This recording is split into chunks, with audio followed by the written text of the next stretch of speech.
Hello families, நான் தான் Swiggy delivery பேசுகிறேன். எல்லோரும் தப்பாக நினச்சிக்காதீங்க. ஏன் தம்பி இதுமாரி வீடியோ போடுற ஏன்னு சொல்லிட்டு கமெண்ட்ல அப்படின்னு கேட்டுறாதீங்க. எனக்கு வந்து எப்படி சொல்லிட்டுனா கண்ணன்ட்டு எப்படி யோசிச்சுட்டே இருக்கானா, நம்ம ஒரு ஸ்விக்கி ஓட்டணும்.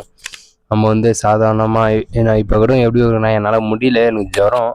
நேற்றுலாம் நான் வீடியோ உங்களுக்கு போட்டிருப்பேன். எனக்கு ஜுரம், என்னால் உட்கார கூட முடியல. அப்படி சாஞ்சிக்கிட்டு தான் உங்கள்கிட்ட வீடியோ போடுறேன். உங்களுக்கு எனக்கு ஒரு சப்போர்ட் மட்டும் பண்ணுங்கள் ஃபேமிலிஸு.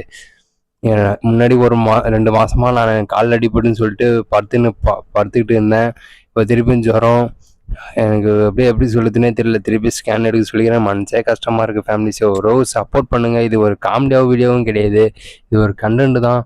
நம்ம ஸ்விக்கி ஓட்டணும், எவ்வளோ இன்சென்டிவ், எவ்வளோ சம்பாதிக்கிறோம், எவ்வளோ பெட்ரோல் போடுறோம், அதை வச்சு தான் நான் ஒரு வீடியோ போடலான்னு சொல்லி இருக்கேன். நீ யாரும் தப்பாக நினைக்காதீங்க. இது வந்து ஒரு காமெடி எதுவுமே இல்லை. எனக்கு ஒரு சப்போர்ட் மட்டும் பண்ணுங்க ஃபேமிலிஸே. நான் அதுக்கு தான் நான் வீடியோ போடுறேன். அதுக்கு தான் நான் மைக்கெலாம் வாங்கினேன். எனக்கு ஒரு சப்போர்ட் மட்டும் பண்ணுங்க ஃபேமிலிஸே. தேங்க்யூ ஃபார் நான் சப்போர்ட் பண்ணுறேன்னு இது சப்போர்ட் மட்டும் பண்ணுங்க ஃபேமிலிஸு.